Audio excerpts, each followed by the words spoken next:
कहानी का नाम दुर्गा का मंदिर। लेखक मुंशी प्रेमचंद। आवाज श्वेता। सावन का महीना था। आज कई दिनों के बाद बादल हटे थे। हरे भरे वृक्ष सुनहरी चादर ओढ़े खड़े थे। मृदु समीर सावन का राग गाता था और बगुले डालियों पर बैठे हिंडोले झूल रहे थे। ब्रजनाथ एक बेंच पर आ बैठे और किताब खोली, लेकिन इस ग्रंथ की अपेक्षा प्रकृति ग्रंथ का अवलोकन अधिक चित्ताकर्षक था। कभी आसमान को पढ़ते, कभी पत्तियों को, कभी छविमय हरियाली को और कभी सामने मैदान में खेलते हुए लड़कों को। एकाएक उन्हें सामने घास पर कागज की एक पुड़िया दिखाई दी। माया ने जिज्ञासा की, चलो आड़ में देखें, इसमें क्या है। बुद्धि ने कहा, तुमसे मतलब, पड़ी रहने दो। लेकिन जिज्ञासा रूपी माया की जीत हुई। ब्रजनाथ ने उठकर पुड़िया उठा ली। दोस्तों, ये जो अंश है ये है मुंशी प्रेमचंद जी के द्वारा लिखी हुई कहानी दुर्गा का मंदिर का। ये जो मैं पाठ पढ़ रही थी, यहीं से ये कहानी एक अलग धारा में चली जाती है। कहानी का एक टर्निंग पॉइंट बोल सकते हैं। तो देखना यह है कि ब्रजनाथ जी ने फाइनली वो पुड़िया उठा ली या छोड़ दी। माया की जीत हुई या जिज्ञासा की जीत हुई। सुनते हैं ये कहानी दुर्गा का मंदिर में। बाबू ब्रजनाथ कानून पढ़ने में मग्न थे और उनके दोनों बच्चे लड़ाई करने में। श्यामा चिल्लाती कि मन्नू मेरी गुड़िया नहीं देता। मन्नू रोता था कि श्यामा ने मेरी मिठाई खा ली। ब्रजनाथ ने क्रुद्ध होकर भामा से कहा, तुम इन दुष्टों को यहां से हटाती हो कि नहीं? नहीं तो मैं एक एक की खबर लेता हूं। भामा चूल्हे में आग जला रही थी। बोली, अरे तो क्या आप संध्या को भी पढ़ते ही रहोगे? जरा दम तो ले लो। ब्रज, उठा तो न जाएगा, बैठी बैठी वहीं से कानून बघारोगी। अभी एकाध को पटक दूंगा तो वहां से गरजती हुई आओगी कि हाय हाय बच्चे को मार डाला। भामा, तो मैं कुछ बैठी या सोई तो नहीं हूं। जरा एक घड़ी लड़के को तुम ही बहला लोगे तो क्या हो जाएगा? मैंने ही तो कोई उनकी नौकरी नहीं लिखाई। ब्रजनाथ से कोई जवाब देते न बन पड़ा। क्रोध पानी के समान बहाव का मार्ग न पाकर और भी प्रबल हो जाता है। यद्यपि ब्रजनाथ नैतिक सिद्धांतों के ज्ञाता थे, पर उनके पालन में इस समय कुशल न दिखाई दी। मुद्दई और मुद्दालेह दोनों को एक ही लाठी से हाँका और दोनों को रोते चिल्लाते छोड़कर कानून का ग्रंथ बगल में दबाकर कॉलेज पार्क की राह ली। सावन का महीना था। आज कई दिनों के बाद बादल हटे थे। हरे भरे वृक्ष सुनहरी चादर ओढ़े खड़े थे। मृदु समीर सावन का राग गाता था और बगुले डालियों पर बैठे हिंडोले झूल रहे थे। ब्रजनाथ एक बेंच पर आ बैठे और किताब खोली, लेकिन इस ग्रंथ की अपेक्षा प्रकृति ग्रंथ का अवलोकन अधिक चित्ताकर्षक था। कभी आसमान को पढ़ते थे, कभी पत्तियों को, कभी छविमय हरियाली को और कभी सामने मैदान में खेलते हुए लड़कों को। एकाएक उन्हें सामने घास पर कागज की एक पुड़िया दिखाई दी। माया ने जिज्ञासा की आड़ में कहा, चलो देखें इसमें क्या है। बुद्धि ने कहा, तुमसे मतलब, पड़ी रहने दो। लेकिन जिज्ञासा रूपी माया की जीत हुई। ब्रजनाथ ने उठकर पुड़िया उठा ली। कदाचित किसी के पैसे पुड़िया में लिपटे गिर पड़े हों।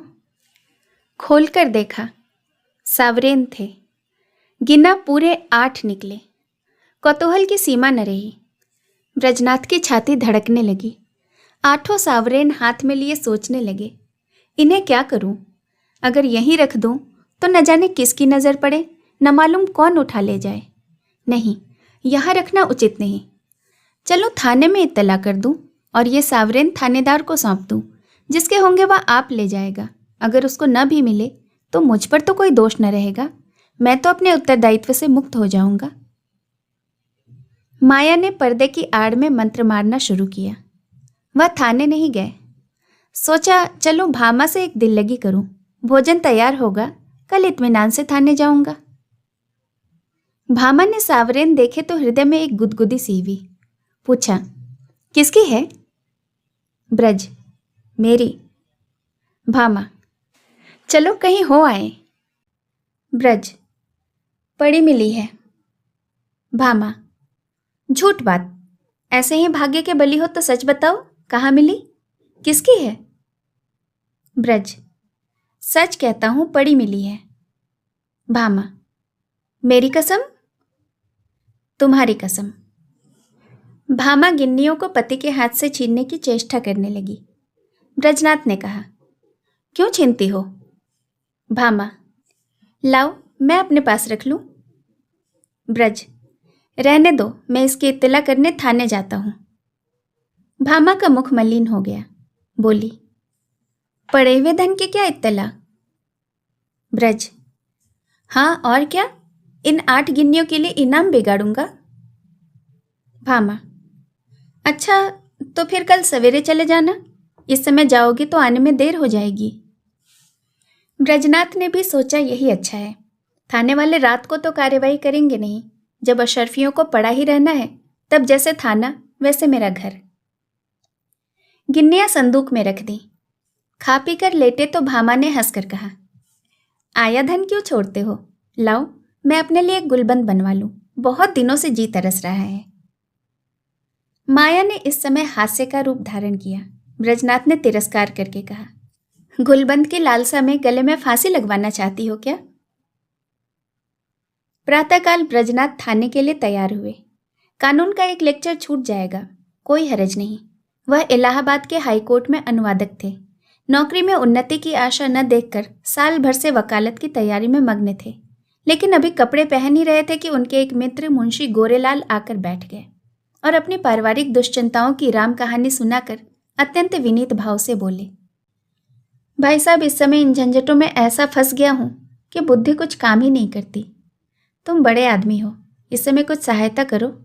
ज़्यादा नहीं, 30 रुपये दे दो, किसी न किसी तरह काम चला लूँगा। आज 30 तारीख है, कल शाम को तुम्हें रुपये वापस मिल जाएंगे।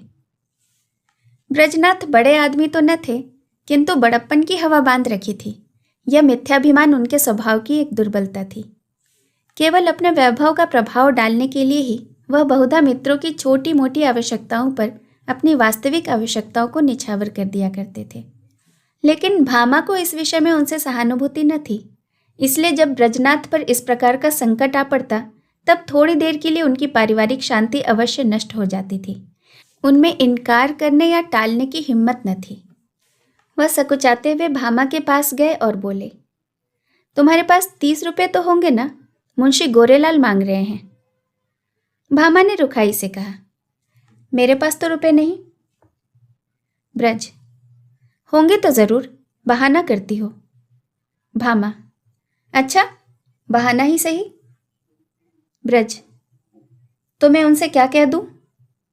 भामा, कह दो घर में रुपए नहीं हैं, तुमसे न कहते बने तो मैं पर्दे की आड़ से कह दूं। ब्रज, कहने को तो मैं भी कह दूं, लेकिन उन्हें विश्वास न आएगा, समझेंगे बहाना कर रहे हैं। भामा, समझेंगे तो समझा करें।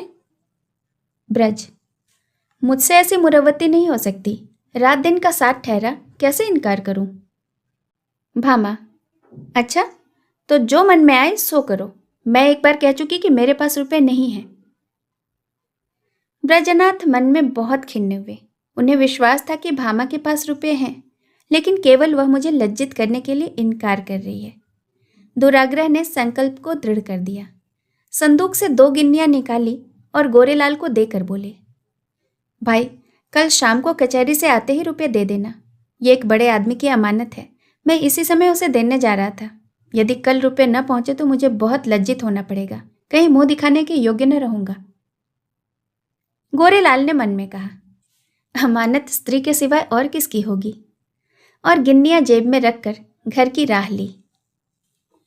आज पहली तारीख की संध्या है। ब्रजनाथ दरवाजे पर बैठे गोरेलाल का इंतजार कर रहे हैं। 5 बज गए, गोरेलाल अभी तक नहीं आए। ब्रजनाथ की आंखें रास्ते की तरफ लगी हुई थी। हाथ में एक पत्र था, लेकिन पढ़ने में जी नहीं लगता था। हर तीसरे मिनट रास्ते की ओर देखने लगते, लेकिन सोचते थे कि आज वेतन मिलने का दिन है, शायद इसी कारण से देर हो रही हो, आते ही होंगे। 6 बज गए पर गोरेलाल का कहीं पता नहीं। कचहरी के कर्मचारी एक एक करके चले आ रहे थे। ब्रजनाथ को कई बार धोखा हुआ कि वह आ रहे हैं, जरूर वही हैं, वैसी ही अचकन है, वैसी ही टोपी, चाल भी वही है। हाँ, वही है, इसी तरफ आ रहे हैं। अपने हृदय से एक बोझ सा उतरता हुआ मालूम हुआ, लेकिन निकट आने पर ज्ञात हुआ कि वो कोई और है। आशा की कल्पित मूर्ति दुराशा में बदल गई। ब्रजनाथ का चित्त खिन्न होने लगा। वह एक बार कुर्सी से उठे, बरामदे की चौखट पर खड़े हो सड़क पर दोनों तरफ निगाह दौड़ाई। कहीं पता नहीं। 2-3 बार दूर से आते हुए इक्को को देखकर गोरेलाल को भ्रम हुआ। आकांक्षा की प्रबलता। 7 बजे चिराग जल गए। सड़क पर अंधेरा छाने लगा। ब्रजनाथ सड़क पर उद्विग्न भाव से टहलने लगे। इरादा हुआ गोरेलाल के घर चलूं। उधर कदम बढ़ाया, लेकिन हृदय कांप रहा था कि कहीं वह रास्ते में आते हुए मिल न जाए तो समझे कि थोड़े से रुपये के लिए इतने व्याकुल हो गए। थोड़ी दूर गए, किसी को आते देखा। भ्रम हुआ गोरेलाल हैं। मुड़े और सीधे बरामदे में आकर दम लिया, लेकिन फिर वही धोखा, फिर वही भ्रांति। तब सोचने लगे, इतनी देर क्यों हो रही है? क्या अभी तक वह कचहरी से ना आए होंगे? ऐसा कदापि नहीं हो सकता। उनके दफ्तर वाले तो मुद्दत हुई कचहरी से निकल गए। बस 2 बातें हो सकती है। या तो उन्होंने कल आने का निश्चय कर लिया, समझे होंगे कि रात को कौन जाए, या फिर जानबूझकर बैठ गए होंगे, देना न चाहते होंगे। उस समय उनको गरज थी, अब मुझे गरज है। मैं ही किसी को क्यों न भेज दूं? लेकिन किसे भेजूं? मुन्नू जा सकता है, सड़क पर ही तो मकान है। यह सोचकर कमरे में गए, लैंप जलाया और पत्र लिखने बैठे, मगर आंखें द्वार की ओर ही लगी हुई थी। अकस्मात किसी के पैरों की आहट सुनाई दी। पत्र को एक किताब के नीचे दबा दिया और बरामदे में आ गए। देखा, पड़ोस का एक कुंजड़ा तार पढ़ाने आया है। उससे बोले, भाई इस समय मुझे फुर्सत नहीं, थोड़ी देर में आना। उसने कहा, बाबूजी घर भर के आदमी घबराए हैं, जरा एक निगाह देख लीजिए। निदान ब्रजनाथ ने झुंझलाकर उसके हाथ से तार ले लिया और सरसरी नजर से देखकर बोले, कलकत्ते से आया है, माल नहीं पहुंचा। कुंजड़े ने डरते डरते कहा, बाबूजी इतना और देख लीजिए कि किसने भेजा है। इस पर ब्रजनाथ ने तार फेंक दिया और बोले, मुझे इस वक्त बिल्कुल फुर्सत नहीं है। 8 बज गए। ब्रजनाथ को निराशा होने लगी। मन्नू इतनी रात बीते नहीं जा सकता। मन में निश्चय किया, आज ही जाना चाहिए। बल्ला से अगर बुरा मानेंगे, इसकी कहाँ तक चिंता करूं?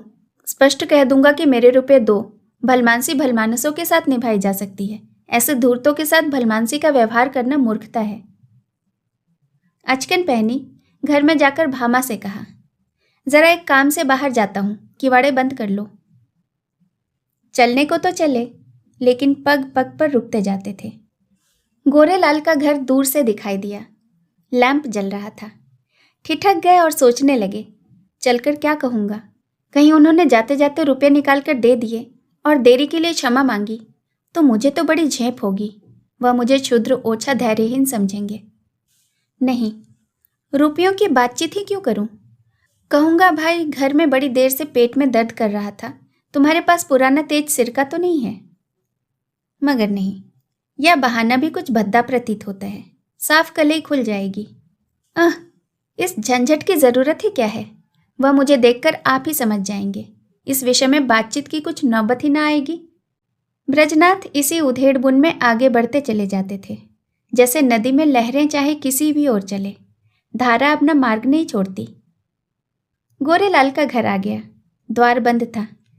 ब्रजनाथ को उन्हें पुकारने का साहस न हुआ। समझे खाना खा रहे होंगे। दरवाजे के सामने से निकले और धीरे धीरे टहलते हुए 1 मील तक चले गए। 9 बजने की आवाज़ कान में आई। गोरेलाल भोजन कर चुके होंगे, यह सोचकर लौट पड़े, लेकिन द्वार पर पहुंचे तो अंधेरा था। वह आशा रूपी दीपक बुझ गया था। 1 मिनट तक दुविधा में खड़े रहे।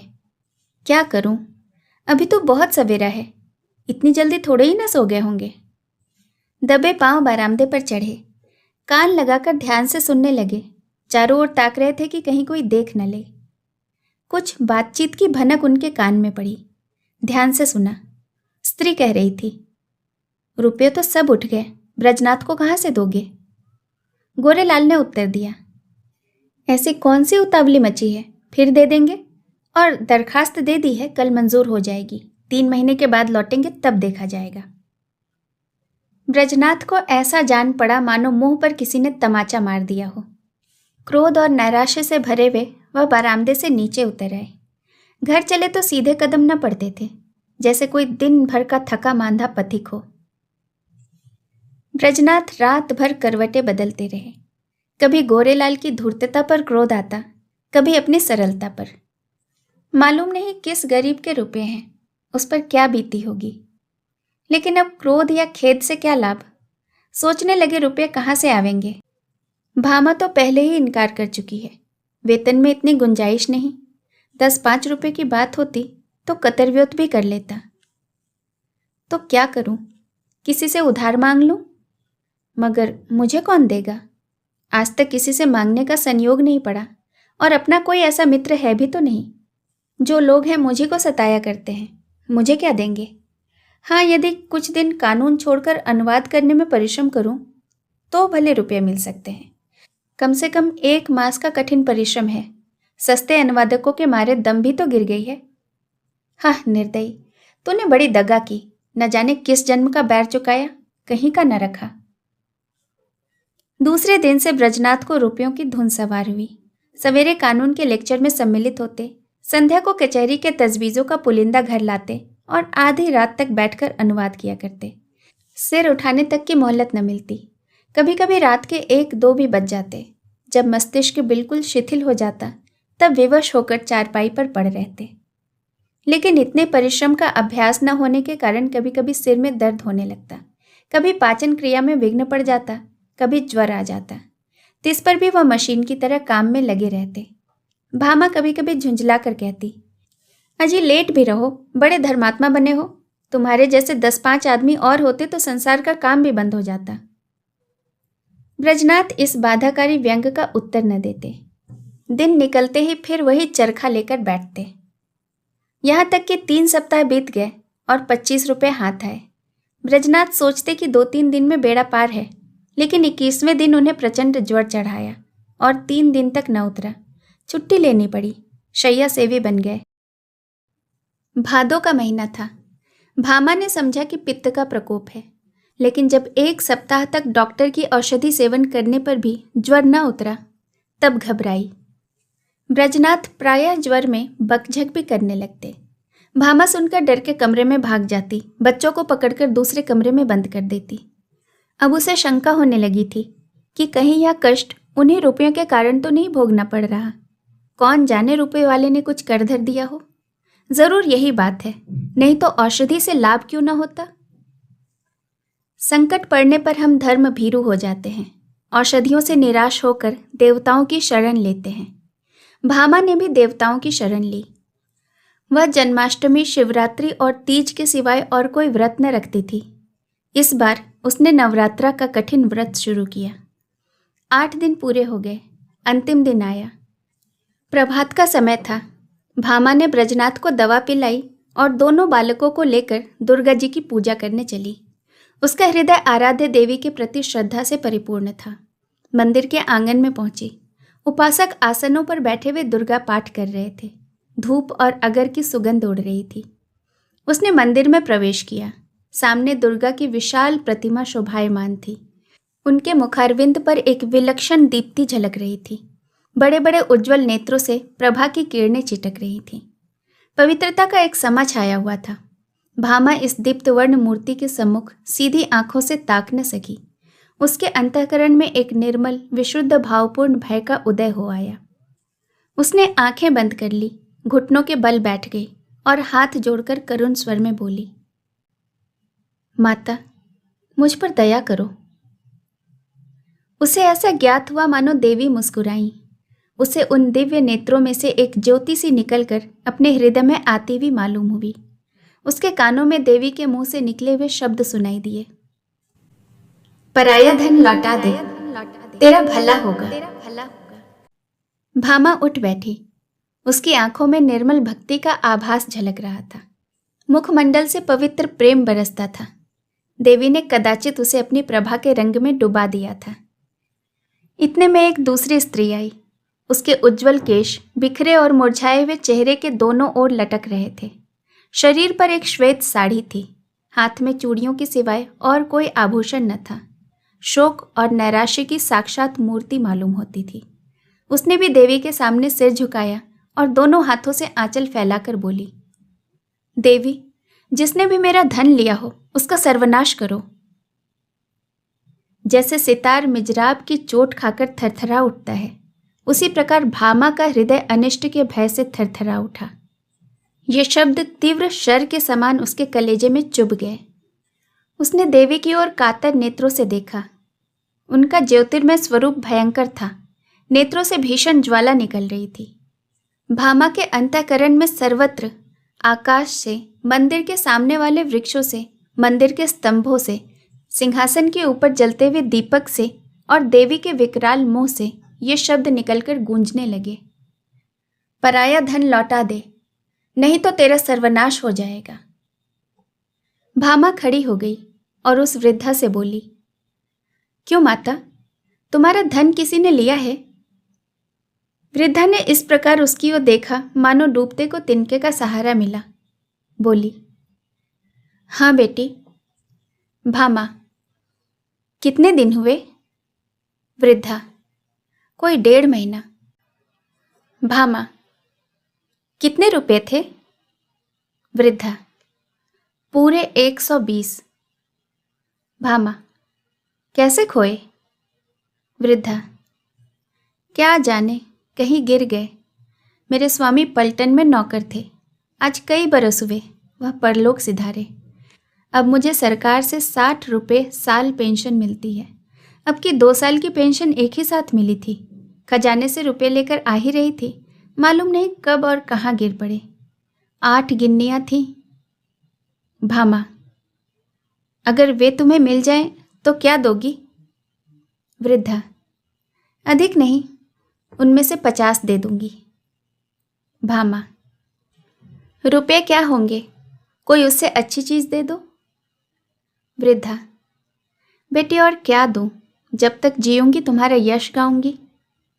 भामा, नहीं, मुझे इसकी आवश्यकता नहीं। वृद्धा, बेटी इसके सिवाय मेरे पास क्या है? भामा, मुझे आशीर्वाद दो, मेरे पति बीमार हैं, वह अच्छे हो जाएं। वृद्धा, क्या उन्हीं को रुपये मिले हैं? भामा, हाँ, वह उसी दिन से तुम्हें खोज रहे हैं। वृद्धा घुटनों के बल बैठ गई और आंचल फैलाकर कंपित स्वर से बोली, देवी, इनका कल्याण करो। भामा ने फिर देवी की ओर सशंक दृष्टि से देखा। उनके दिव्य रूप पर प्रेम का प्रकाश था। आंखों में दया की आनंददायिनी झलक थी। उस समय भामा के अंतःकरण में कहीं स्वर्गलोक से यह ध्वनि सुनाई दी, जा, तेरा कल्याण होगा। संध्या का समय है। भामा ब्रजनाथ के साथ इक्के पर बैठी तुलसी के घर उसकी थाती लौटाने जा रही है। ब्रजनाथ के बड़े परिश्रम की कमाई तो डॉक्टर की भेंट हो चुकी है, लेकिन भामा ने एक पड़ोसी के हाथ अपने कानों के झुमके बेचकर रुपये जुटाए हैं। जिस समय झुमके बनकर आए थे, भामा बहुत प्रसन्न हुई थी। आज उन्हें बेचकर वह उससे कहीं अधिक प्रसन्न है। जब ब्रजनाथ ने 8 गिन्नियाँ उसे दिखाई थी, उसके हृदय में एक गुदगुदी सी हुई थी, लेकिन यह हर्ष मुख पर आने का साहस न कर सका था। आज उन गिन्नियों को हाथ से जाते समय उसका हार्दिक आनंद आंखों में चमक रहा है, होठों पर नाच रहा है, कपोलों को रंग रहा है और अंगों पर किलोल कर रहा है। वह इंद्रियों का आनंद था, यह आत्मा का आनंद है। वह आनंद लज्जा के भीतर छिपा हुआ था, यह आनंद गर्व से बाहर निकल पड़ता है। तुलसी का आशीर्वाद सफल हुआ। आज पूरे 3 सप्ताह के बाद ब्रजनाथ तकिए के सहारे बैठे थे। वह बार बार भामा को प्रेमपूर्ण नेत्रों से देखते थे। वह आज उन्हें देवी मालूम होती थी। अब तक उन्होंने उसके बाह्य सौंदर्य की शोभा देखी थी, आज वह उसका आत्मिक सौंदर्य देख रहे हैं। तुलसी का घर एक गली में था। इक्का सड़क पर जाकर ठहर गया। ब्रजनाथ इक्के पर से उतरे और अपनी छड़ी टेकते हुए भामा के हाथों के सहारे तुलसी के घर पहुंचे। तुलसी ने रुपये लिए और दोनों हाथ फैलाकर आशीर्वाद दिया, दुर्गा जी तुम्हारा कल्याण करें। तुलसी का वर्णहीन मुख जैसे खिल गया, जैसे वर्षा के पीछे वृक्षों की पत्तियां खिल जाती हैं। सिमटा हुआ अंग फैल गया, गालों की झुर्रियां मिट्टी दिख पड़ी। ऐसा मालूम होता था मानो उसका कायाकल्प हो गया हो।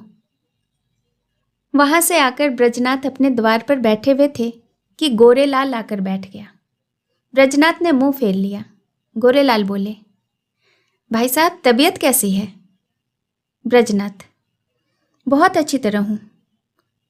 गोरेलाल, मुझे क्षमा कीजिएगा, मुझे इसका बहुत खेद है कि आपके रुपये देने में इतना विलंब हुआ।